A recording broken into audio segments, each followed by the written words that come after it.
Ok, entonces, lo que hemos estado viendo es solo el tema de imagen de Dios.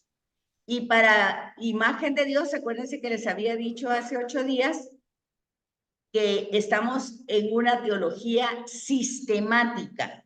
O sea que cada tema que vamos a tratar, lo tratamos desde Génesis, ¿verdad? Cómo se ha ido desarrollando, cómo se ha ido entendiendo, cómo se ha ido captando y pues trabajando a través de la evangelización ese tema. Entonces habíamos visto, yo recordaba eso, que habíamos visto las primeras comunidades, después la iglesia ortodoxa, la protestante, ¿se recuerdan? Eso sí lo vimos, ¿verdad? Y estábamos entrando, y habíamos visto, según recuerdo yo, hasta Vaticano II, ¿verdad? Y que, y que, Sí, y que nos iba dando, pues, cuando dice una doctrina, es una enseñanza de cómo debemos entender la imagen de Dios. Y entonces teníamos básicamente en el Vaticano II a Gaudium et Spes, ¿verdad? Que es una constitución.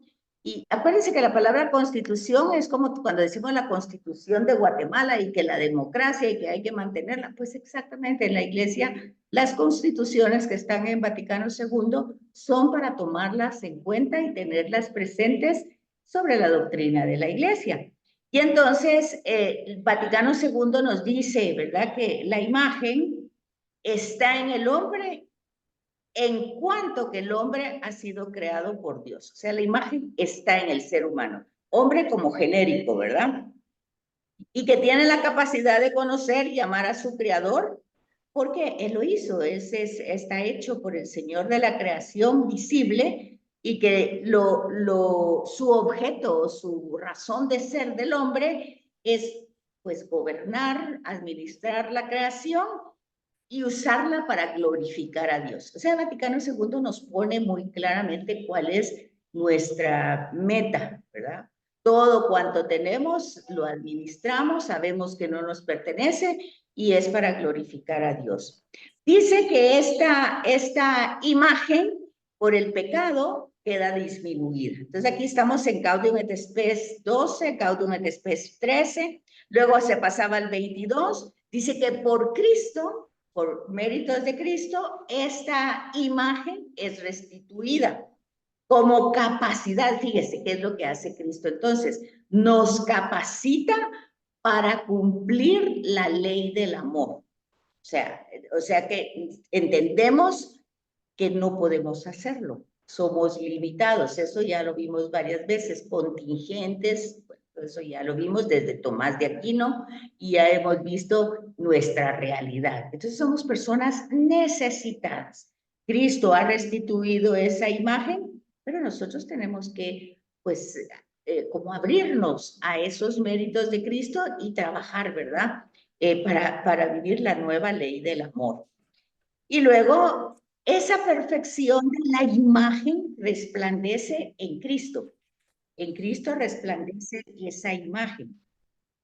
Pero se encuentra en todos los hombres, por lo cual todos, como dice el Papa Francisco, todos tienen la misma dignidad, tienen que ser tratados con igual amor. Estamos en Gaudium et Spes 29. Y entonces luego estábamos con el 34 de Gaudium et Spes, que exige que colabore el ser humano con su creador para hacer un mundo mejor. Y también en Adyentes 7, ¿verdad?, a las gentes, a los pueblos, a la humanidad, Adyentes, pues requiere de nuestra actividad misionera. Por cierto, yo oí una conferencia esta semana de la Universidad de San Dámaso que hablaba cómo uno de los esfuerzos del Papa Francisco es poner en acción Vaticano II, ¿verdad? Aunque no todo el mundo está de acuerdo con Vaticano II, pero es Vaticano II la que ha dado, pues abierto las puertas a todas estas realidades. Bueno, entonces eso para recordar. Luego vimos las iglesias orientales, el protestantismo y nuestra doctrina, que nos daba dos características, que decía la imagen de Dios, la natural, está intacta a a pesar del pecado. Ahí está la imagen. Y la sobrenatural que se ha perdido por el pecado y se ha restituido por Cristo. Yo recordaba que ahí, eso ya lo habíamos visto, pero ahí nos habíamos quedado. ¿Les parece que así vamos? Sí. Bueno, entonces luego yo recuerdo que les había dicho, bueno, aquí lo importante ya de nuestro tema antropológico es la cristología en relación a la antropología. O sea, cómo debemos entender nosotros al ser humano desde Cristo, ¿verdad? Y entonces aquí venían los teólogos actuales. Espérenme un momentito que está entrando Mati. Mati, si quieres aquí. Ay, ¿por qué? Yo no, pero no me importa, pero yo ya había puesto esto, pero no sé, eso se puede arreglar. ¿Qué pasaría? Ay, hoy no nos funcionan las cosas, van a creer ustedes que se fue la imagen de... Espérenme, voy a poner esto.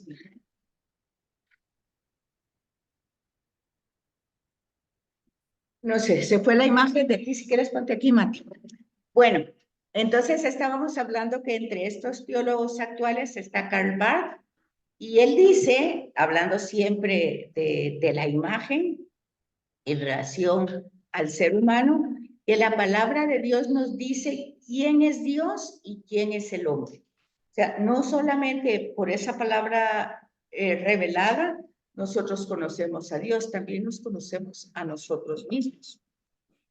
Entonces, ya se refiere directamente, como es cristología, habla Mati, como es cristología, ya se refiere directamente a Jesús de Nazaret, ¿verdad? El hombre Jesús, es la fuente de nuestro conocimiento de esencia humana creada por Dios.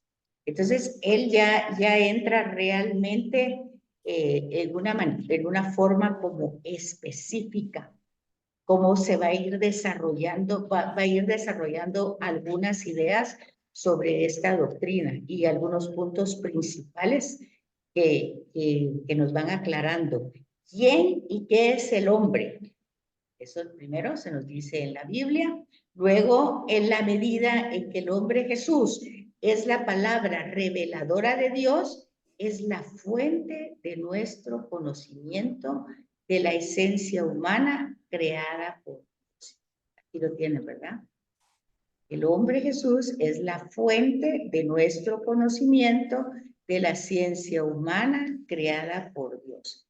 Ese es otro punto. Y luego Jesús, el hombre, es el hombre tal como Dios quiere que sea el hombre, el ser humano, según como lo creó, es Jesús. Jesús es el hombre tal como Dios lo quiso y lo creó. Y en medida de todos los demás hombres, hay uno que es el hombre de Jesús. Jesús es el primero en el designio de Dios. Entonces, aquí, ustedes, al tener estos puntos, estas ideas doctrinales, ¿cómo lo ven ustedes? Según Karl Barth, entonces, ¿quién es el hombre? Según Karl Barth y la forma como él desarrolla su doctrina y estos puntos principales que él da. ¿Qué podrían decir ustedes, entonces, según este teólogo como actual, cómo pues podemos... si somos creados a imagen y semejanza de Dios, todo tiene que tener relación de la esencia humana porque Dios así lo quiso, ¿verdad? Sí, pero acuérdense que entonces aquí nosotros tenemos que tomar mucho en cuenta las enseñanzas de Jesús, porque Él es el que restablece la imagen que se perdió con el pecado. Una parte natural dice que sí se mantiene, pero una sobrenatural que se pierde y que Jesús la restituye. Entonces, por eso Karl Barth se va a enfocar en Jesús de Nazaret, Jesús humano, como fuente para que nosotros de verdad conozcamos esa esencia humana. Entonces, fíjense que este es un tema muy difícil, porque la mayoría de las personas cuando, por ejemplo, ponen, digamos que hemos tenido en estas lecturas aquella mujer que la llevan a Jesús y que la encontraron en adulterio, Jesús no la juzga, ¿verdad? Entonces, cuando nosotros tenemos ese tema de no juzgar, que está en la doctrina, que no debemos hacerlo, entonces nosotros decimos, bueno, es que eso lo hizo Jesús porque era Dios. Pero nosotros no podemos, decimos nosotros, ¿verdad? Pero ahí es donde tenemos la pequeña complicación, porque está hablando de Jesús, Jesús de Nazaret, es el hombre, tal como Dios lo creó. En medio de todos los demás seres humanos, hay uno, que es el nombre de Jesús.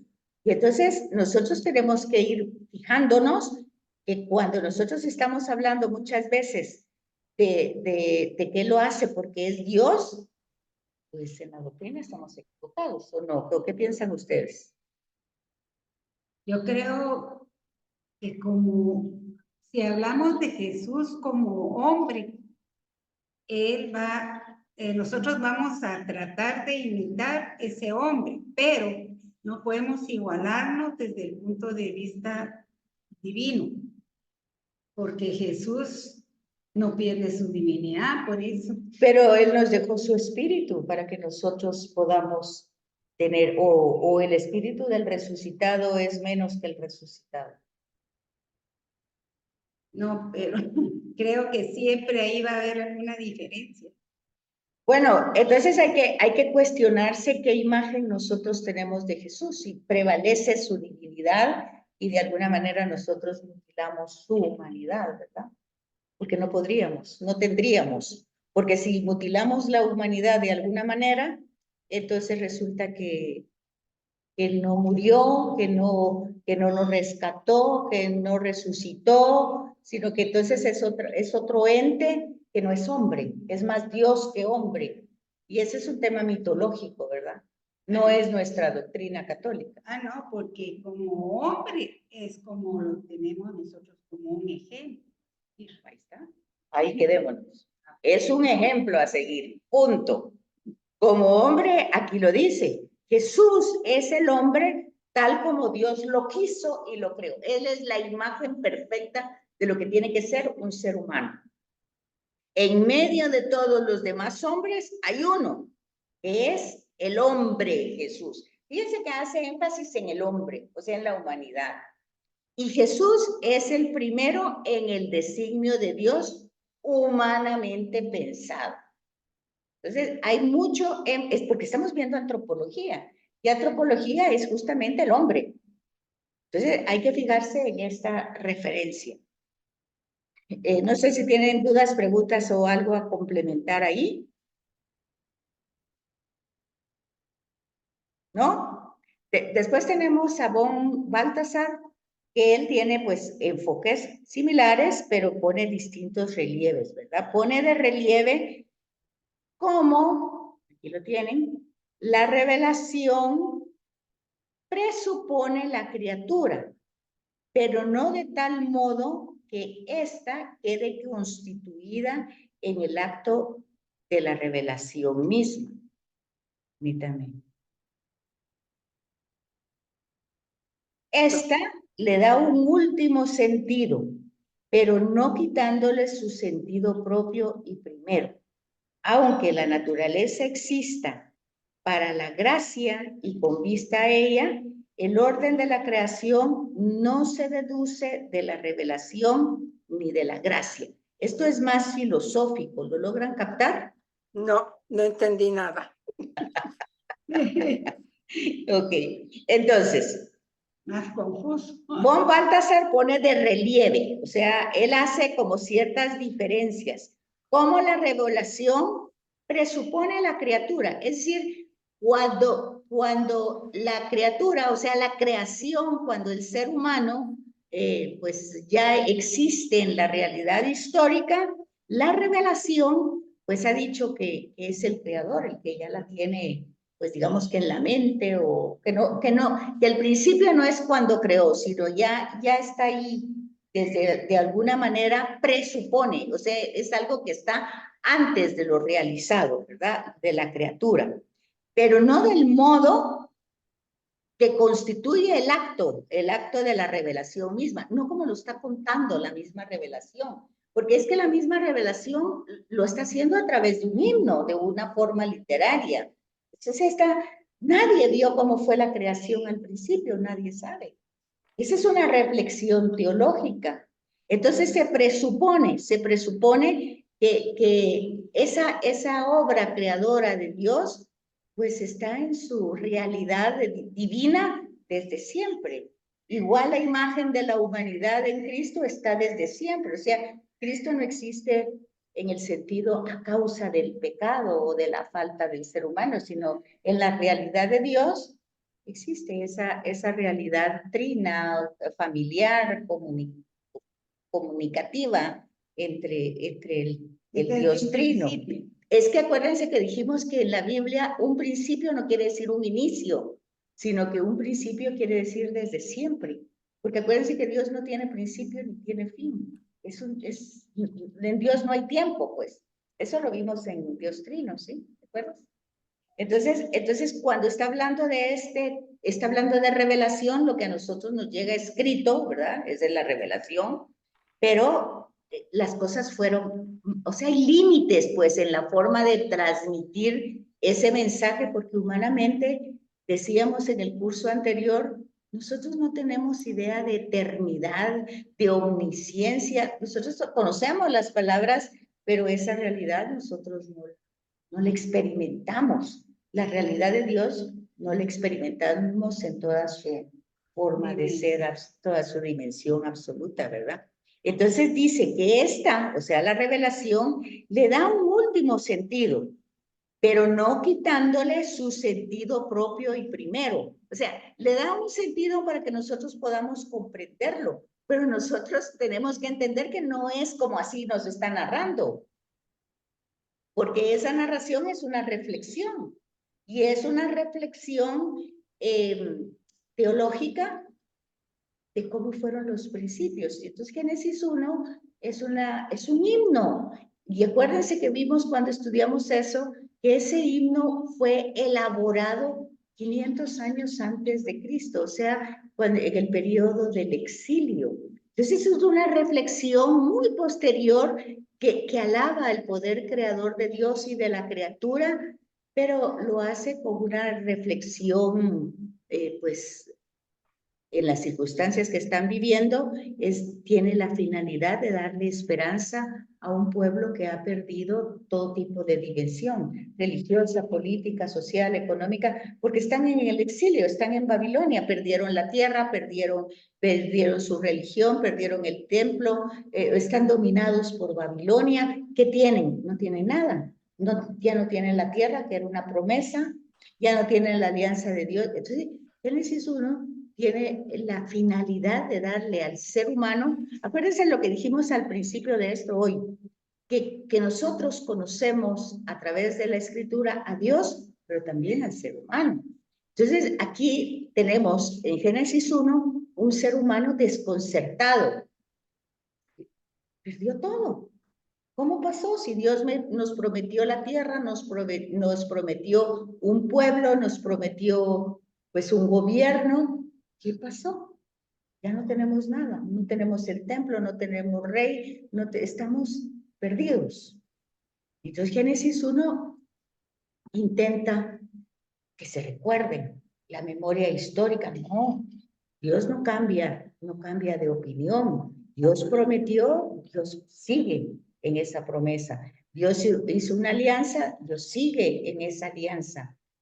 Entonces, pero da una especie de como que dijéramos, como de actualización, de recordarles, bueno, Dios es nuestro creador, Él nos hizo. Y aunque nosotros pecamos, pues lo que tenemos que hacer ahora es cambiar. Es un poquito lo que hacemos en la Cuaresma, ¿verdad? Entonces dice, aunque la naturaleza exista para la gracia, o sea, y aquí está hablando de Cristo, ¿sí? Porque la gracia son los méritos de Cristo que tenemos nosotros.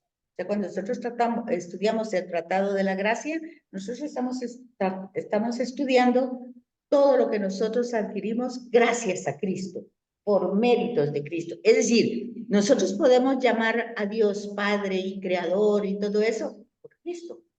Nosotros podemos acercarnos a tener un diálogo con Dios por Cristo. Nosotros podemos, ¿por qué? Porque esa humanidad de Cristo fue el puente, esa reconciliación fue el camino para conocer al Padre. Entonces es Cristo el que da toda esa gracia. Entonces aquí ya está hablando de Cristo. Entonces dice, aunque la naturaleza exista para la gracia y con vista a ella, sí, porque nuestra naturaleza es limitada. Nosotros, por mucho que quisiéramos hacer lo mejor que quisiéramos hacer, pues no podemos, siempre vamos a fallar. Pablo lo dice, no puedo hacer el bien que quiero y más bien hago el mal que no quiero. Pobre de mí, pero todo lo confío en Cristo y este muerto resucitado. Ahí está la gracia. ¿Qué es lo que nos da la gracia de, a pesar de nuestros límites, podernos acercar a Dios? Pues es los méritos de Cristo. Entonces por eso dice, aunque la naturaleza exista para la gracia, o sea, nuestra naturaleza limitada, contingente, existe para la gracia, para llenarnos de todos los regalos que Dios nos hace, tenemos que tener eso muy claro, y con vista a ello, o sea, tenemos que saber que esa es la realidad.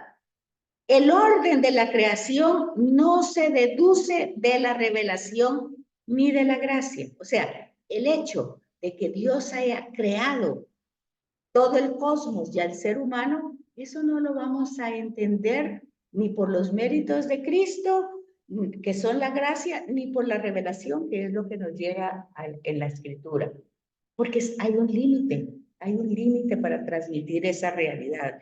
Incluso, si ustedes se fijan, esos videos que les mandé de la pasión según San Marcos, para los que lo han visto, el padre que está narrando ese dice, es un misterio que nos sobrepasa, a él mismo que lo está explicando.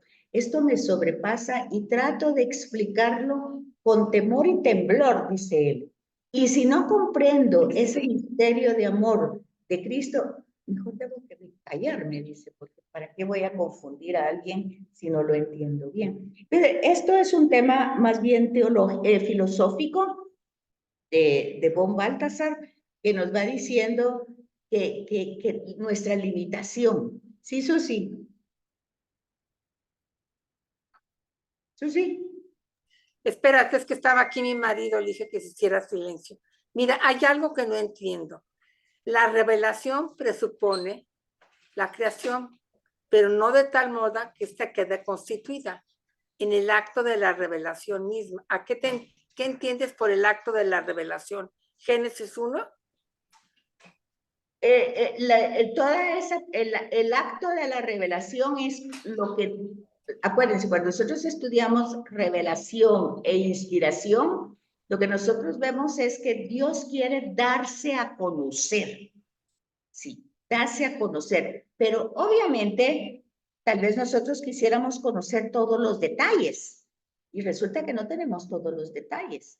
Tenemos sintetizado en toda la creación su amor. Esa es la revelación que tenemos en la naturaleza. Eso es lo que nosotros tendríamos que ver al ver tanta belleza, el amor de Dios. Eso es algo natural. Sobrenatural tendría que ser que ante las circunstancias difíciles yo pueda ver el rostro de Dios. Eso sí que lo hace Jesús muy claramente, con dificultad, porque siente el sufrimiento humano. Pero a pesar de sentir, ahí es donde vemos algo sobrenatural en Jesús, porque a pesar de sentir, incluso si ustedes quieren el silencio de Dios, pues de todas maneras él sabe que Dios está ahí, lo sabe, no es que lo sienta, lo sabe.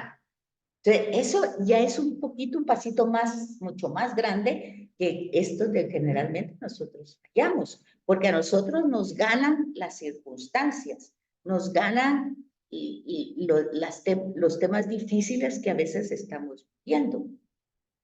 Pero la forma natural es ver en la creación y en el ser humano, pues justamente el amor de Dios.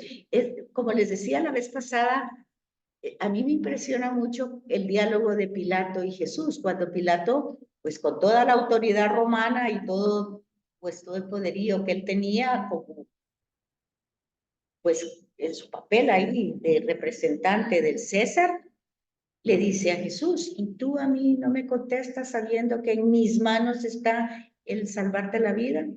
Y Jesús, ¿qué le contesta? Eso es sobrenatural que nosotros no podemos hacer.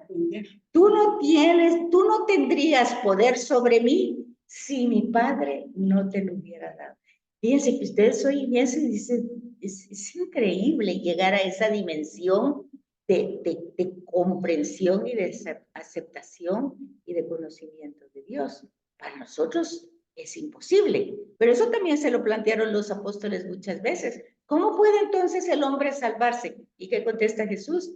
Para el hombre no es posible, pero eso Dios lo hace posible. Entonces, todo lo que nosotros vemos que se hace imposible para nosotros, pues Jesús nos ha dejado su espíritu, el espíritu del resucitado, que hace posible que nosotros podamos hacer esas cosas. Entonces, a esto más o menos es un poquito, no es fácil de explicar, porque son ideas, son filósofos y teólogos que están meditando. Miren, ahí está la postura de von Balthasar, así en gran pensamiento, ¿verdad? Tratando de dar explicación a los misterios.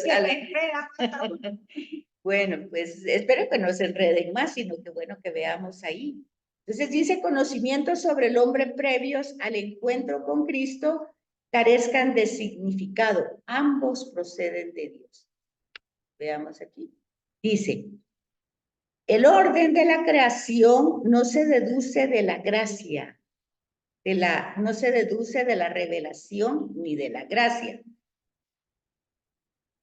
Conocimientos son sobre el hombre previos al encuentro con Cristo carezcan de significado. Ambos proceden también de Dios. Entonces, ¿cómo es que Jesucristo nos va presentando la imagen de Dios y la imagen del hombre? Cuando nosotros podemos decir, bueno, esto ya solo a partir de Cristo. No, viene desde el Génesis, pero ha ido progresivamente porque es una revelación que procede de Dios siempre. Es Dios actuando siempre, es Dios dándose a conocer. Pero acuérdense que la palabra revelación es quitar velos, entonces va como progresivamente.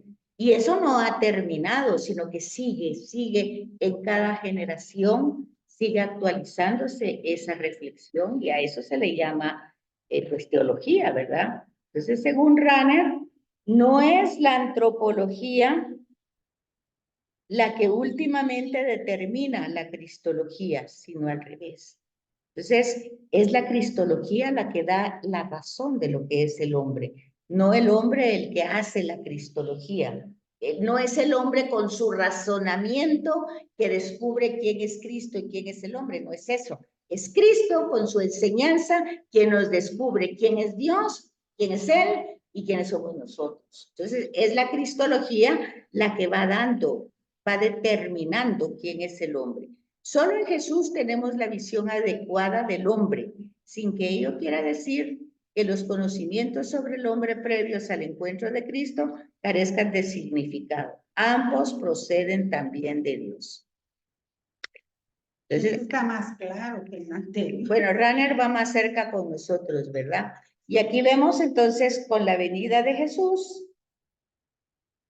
Este es Casper. Es otro.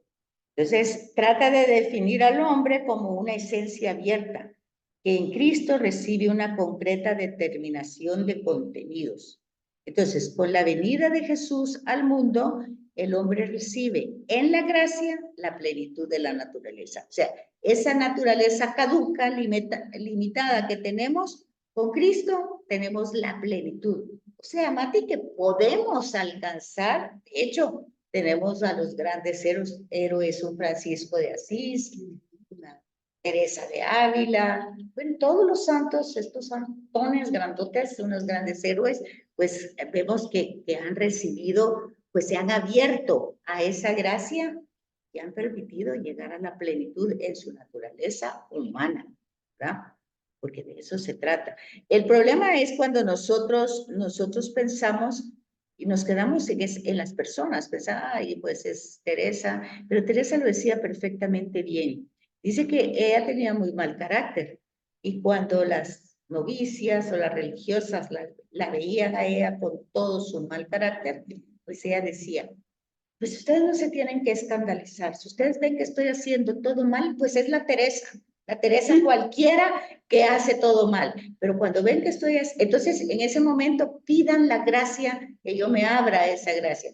Pero si ustedes ven que la Teresa está haciendo las cosas muy bien y glorificando a Dios, entonces también oren dándole gracias a Dios porque la Teresa ha podido abrirse gracias a las gracias de Cristo, ¿verdad? Entonces es un poquito eso. Y dice aquí entonces que la naturaleza, dice, su libertad se realiza en la Pascua del Señor. ¿La libertad de quién? Pues la libertad, Cristo planifica su libertad porque todo lo que hace Cristo es hombre libre. Jesús es un hombre libre de contextos y todo, y lo planifica cuando dice, a mí nadie me quita la vida, yo la doy.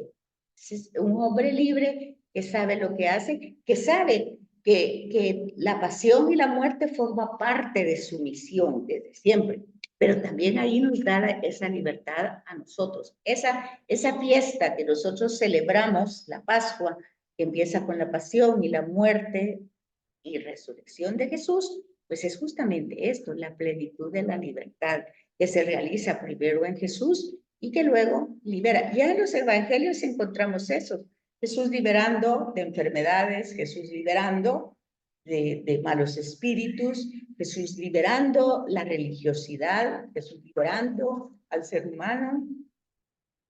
Entonces el ser humano es ser en recepción.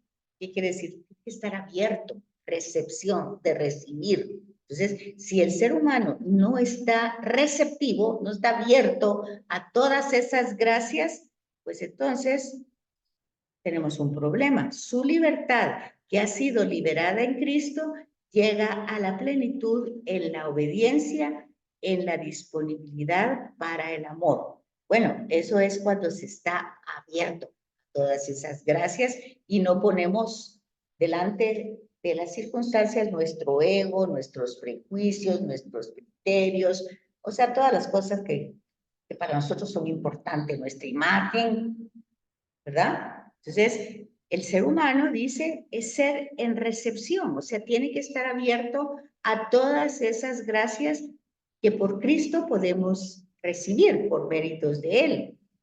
Y su libertad, que ha sido liberada en Cristo, esa libertad que nosotros deseamos, no la podemos conseguir por nuestros méritos, sino que es el resultado de la acción de Cristo, que llega a la plenitud. Cristo es el que llega a la plenitud en la obediencia. No sé si ustedes leyeron, pues oyeron uno de los evangelios. Hola, buenos días.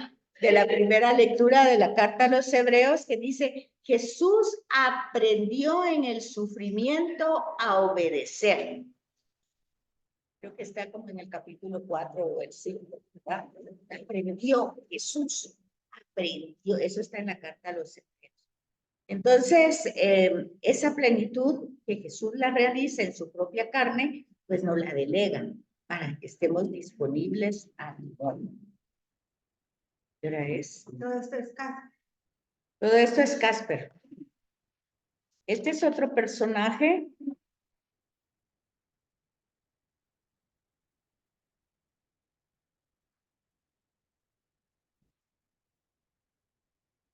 Articula la cristología entonces en estos puntos. Sujeto libre, capaz de la escucha y de la respuesta, capaz de escuchar. Si no podemos escuchar, no podemos responder. El hombre es capaz de progresar, así dice, ¿verdad? Porque yo lo tengo aquí.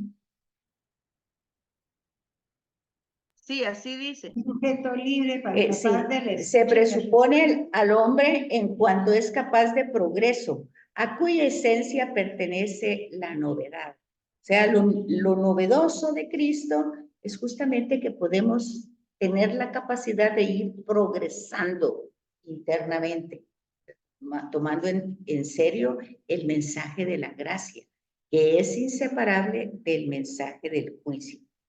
La fe cristiana ha supuesto una concepción nueva del hombre.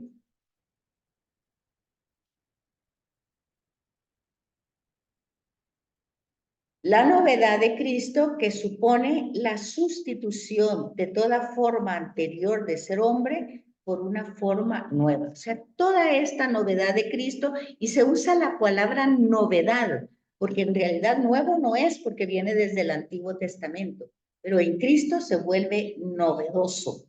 Cristo es, desde antes de Adán, el modelo del hombre. Es lo que les decía, que nosotros en la revelación tenemos desde el principio, pero el principio no es es desde siempre. Entonces, nosotros pensamos que como está revelado el pecado de Adán y Eva, por ejemplo, y luego la promesa de un Mesías, pues entonces nosotros creemos que por esa razón, pues viene el Mesías, pero no, aquí nos aclara, eso está desde la eternidad. Cristo es desde antes de Adán el modelo del hombre. Por eso el hombre ha de entenderse como historia abocada a la salvación manifestada en Cristo. O sea, nosotros tenemos que entender verdaderamente el papel que Cristo juega en la historia. Y partir de eso como algo natural, como una apertura al destino futuro del ser humano, que es pues regresar al Padre, ¿verdad? Entonces, los presupuestos que se dan a este tema es el contenido de un conocimiento racional acerca del hombre. O sea, pues nosotros podemos razonar, pero esa razón la tenemos que ubicar desde Cristo, podemos hacerlo. Luego, la superación, lo que se le conoce por razón a la luz de Cristo, viene profundamente reinterpretado. Quiere decir que cada generación va a ir reinterpretando esta realidad, la va a ir actualizando de acuerdo a su realidad, ¿verdad? Y luego dice un desvelamiento, quitar velos, ¿verdad? Ir poniendo unidad en el proyecto divino de la creación y de la salvación. Y por último, una crítica. El hombre, cuando autodeterminado, lejos de Dios, el hombre erra, o sea, se equivoca cuando él mismo determina estar lejos de Dios. Desde siempre se decía que el hombre había sido hecho a imagen de Dios, pero solo con la aparición de Jesucristo se ve el alcance de esta afirmación, el alcance verdadero de estas almas. Bueno, entonces nos quedamos aquí porque ¿qué hora es? ¿Ya vinieron? ¿Falta todavía? ¿Qué hora es? Menos 10. Falta. Pensé que como ya habías venido, ya sabía, yo estaba corriendo, es que ya vinieron las del otro curso, yo dije, estoy atrasada. Ay, bueno, entonces, luego tenemos aquí el otro, la imagen de Dios y la secularización. Miren, ese es un tema sumamente importante porque es lo que estamos viviendo actualmente, ¿verdad? Hay una diferencia entre imagen y semejanza. La imagen tiene una condición estática.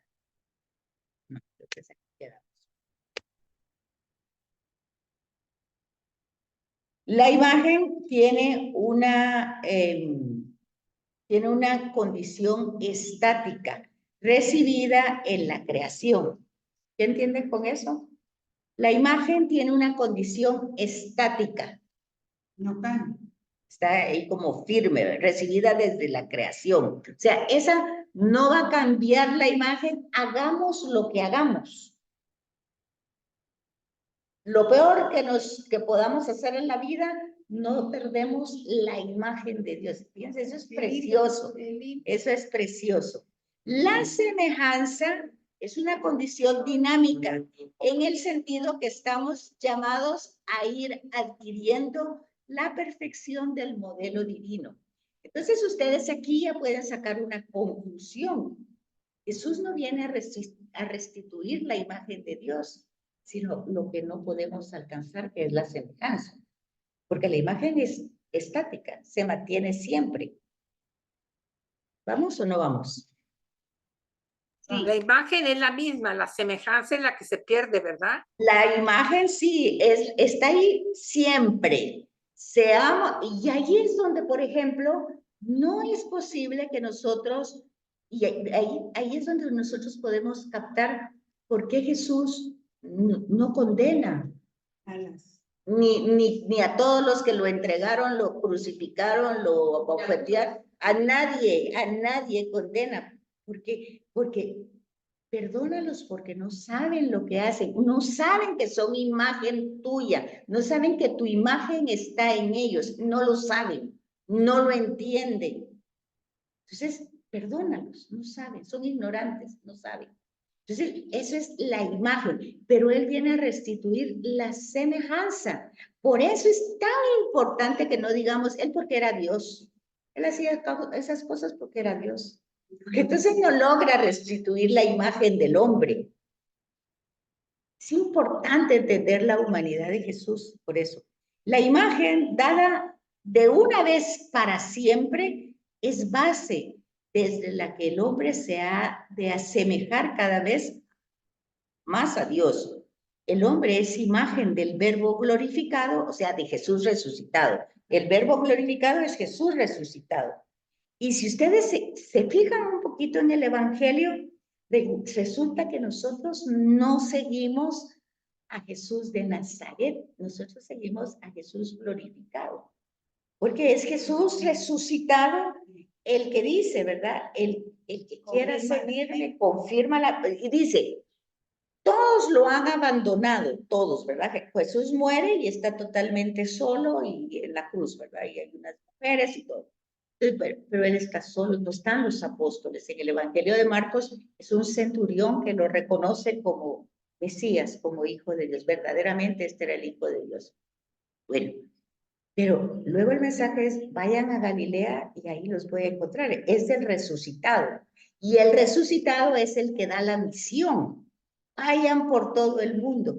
Y entonces, entonces nosotros tenemos que ir viendo que es el resucitado el que nos capacita, el que nos dice qué es lo que tenemos que hacer, a dónde tenemos que ir, cómo tenemos que unificarnos.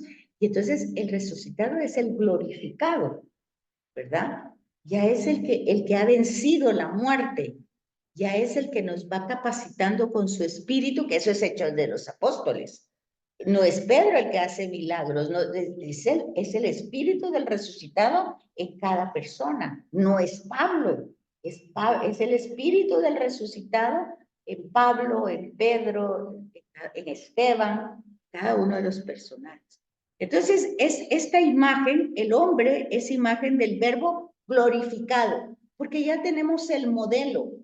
El modelo es Jesús de Nazaret, hombre. Ahora el verbo glorificado, pues nosotros debemos de llevar a querer llegar a esa realidad. Y a su vez está llamado a imitar esa perfección. ¿Cómo lo vamos a hacer? Pues con la ayuda de su espíritu. No hay otra forma, no hay otro camino. Por lo que semejanza tiene relación con la plenitud del don del espíritu del verbo. El verbo da la carne del hombre. O sea, el don más grande que da Jesús es su espíritu para que nosotros podamos pues llegar a esa realidad, porque nosotros debemos entender que por nuestras posibilidades pues no podemos. Espérenme un momentito que aquí en secularismo, en la imagen, dice que por secularismo entendemos la negación o por lo menos la minimización de todo lo sagrado y en especial de todo lo que tenga que ver con religión. Acuérdense que la palabra religión significa religado, estar ligado, religado, no relegar, religar. Ajá. Relegar es otra cosa. Religar. No, religión o sea, Jesús es un personaje religioso porque está ligadísimo al Padre. Ligado, religado. Entonces, la palabra viene de ahí, esa es la etimología de la palabra. Entonces, cuando nosotros en el secularismo, pues nosotros eso lo pasamos, y eso lo van a oír ustedes con los jóvenes, y no, nosotros todo lo que es religión, no queremos saber nada. La religión solo viven peleando, solo son guerras, discusiones, juicios, condenas, que no nos... Esa es una mentalidad que el Papa Francisco quiere cambiar, pero eso no es porque el Papa Francisco quiera cambiarlo, eso está en Vaticano II. Esa actualización de Vaticano II, donde el Papa Francisco dice, todos pueden entrar a la iglesia, todos. Y muchos dicen, pero es que no está hablando de conversión. Dice, primero que entren y después vayamos viendo si con nuestro testimonio van cambiando. Pero primero que vengan. Tiene lógica. Bueno. Es riesgoso, pero sí tiene lógica, pero es riesgoso. No lo sé. Bueno, Bueno, luego el sacralismo es todo lo opuesto al secularismo, ¿verdad? Se entiende todo lo contrario, despreciar lo mundano, lo material y revestir de única importancia lo que tenga que ver con la religión o con los sagrados. Entonces, a veces es cuando dice que las personas son más papistas que el Papa, dice, ¿verdad? ¿Cómo se dice? Bueno, entonces dice que a la luz de la doctrina de la imagen, entonces hemos visto todo ese tema de imagen, podemos concluir que ambas posturas de forma aislada están incompletas. Pues no se puede despreciar la creación natural, material de Dios, o sea, está hablando de las dos posturas, secularismo y sacralismo. Las dos posturas son incorrectas, ya que no se puede, dice, despreciar la creación natural, material de Dios, ya que esta también lleva impresa como vestigios la imagen de Dios. Esa misma creación es como bella y buena en cuanto a creación e imagen de Dios. Despreciarla sería de alguna forma ir en contra de los mismos designios de Dios. Y por el contrario, quererse quedar sin Dios, o sea, el secularismo, aun cuando el hombre lleve una conducta intachable, o sea, humanamente sea perfecto, ¿verdad? El ser humano, honrado, filántropo, regale todo lo que quieran. Bueno, pues todo eso también dice, ¿verdad? Aunque tenga una conducta intachable y correcta y solo haga el bien, es quedarse incompleto y sin su razón de ser. No encuentra la gente. El hombre sin Dios desaparece y por el olvido de Dios la propia criatura queda oscurecida. O sea, no desaparece en el sentido de que Dios lo desaparezca, él mismo en su realidad humana. Entonces, aquí hay que fijarse en eso. Y como conclusión, pues ya viene lo último, el hombre desde su creación está llamado a la comunión de Dios. ¿Se acuerdan? Nuestro catecismo chiquitito decía eso. ¿Para qué fuimos creados? Para conocer, amar y servir a Dios en esta tierra, decía, y gozar de Él en la eternidad. Pues ese es lo mismo. Está llamado a la comunión, a una relación, a una religado, a estar religado, a revestirse de la imagen de Cristo resucitado. Su condición de imagen es lo que sintetiza todo su ser. Entonces, porque tiene la imagen de Dios. Entonces, no empieza de cero, ya tiene ahí la semillita, solo tiene que cultivarla, ¿verdad?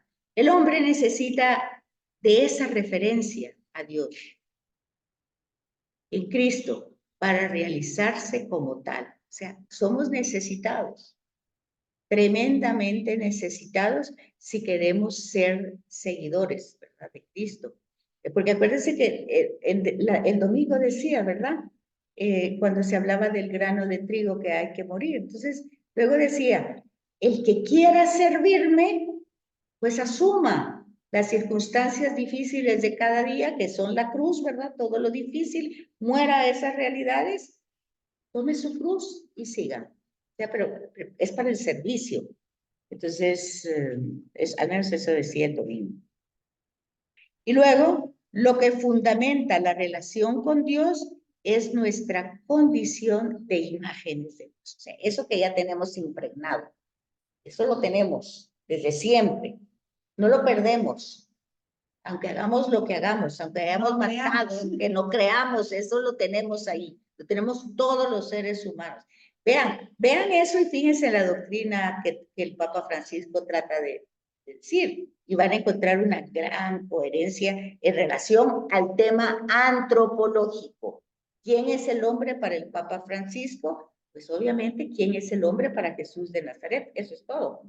¿Quién es el ser humano? Pues aquí lo ven como conclusión. Es el que tiene la imagen de Dios desde siempre y no la pierde para nada. Ojo con eso. Entonces, en esta vocación se incluye su acción en el mundo mediante el dominio y cuidado de la creación. Entonces, hay que fijarse, ¿verdad?, en las últimas cartas que hablábamos del Papa Francisco, donde está esta realidad antropológica y ecológica, ¿verdad? ¿Por qué ese cuidado de la creación? ¿Por qué el dominio sobre esa creación? ¿Cómo la va presentando? Pues ahí tienen ustedes y tienen las tres encíclicas. Laudato Si es la primera, ¿verdad? Después Fratelli Tutti y después la otra. Hola Miriam, ¿cómo está? Bueno, entonces hoy sí las dejo porque yo creo que sí, ahí feliz Semana Santa, que la disfruten, que la pasen bien y primero Dios nos vemos en la Pascua, ¿verdad? Betsaida, yo creo que deberíamos de terminar de leer todas las lecturas de esta lección, que es muy importante. Muy importante no solo estas lecturas, sino como les digo, las encíclicas del Papa, las últimas tres, les decía hace 8 días que era sumamente importante que nosotros las leamos y que entendamos, porque tiene que ver con este tema de antropológico. Tiene que ver. Y ahí también vemos en esas encíclicas, vemos que la periferia hoy por hoy no son los más pobres, nosotros somos la periferia. Somos toda América Latina, está en periferia, porque hemos perdido muchas de las cosas que se nos han dado, pero no hemos perdido la imagen, ahí la tenemos. Hay que estudiarlas, no solo todo esto que tienen aquí, que son de verdad bastantes hojitas, como dice Gilita, el resumen del catecismo, lo tienen aquí. Luego tiene Hombre e Imagen de Dios, un artículo muy interesante. Luego tienen lecturas, Constitución Gaudium et Spes, que estábamos diciendo. No creo que estén aquí las encíclicas del Papa, pero esas son también. Y dentro de ese material, para enriquecer esta sesión. Bueno, entonces, muchas gracias. Nos vemos. Gracias. A ver si logran María. entrar a Adiós. Nos vemos, que Dios la bendiga. Felices Pascuas Gracias igualmente, nos vemos. a todas.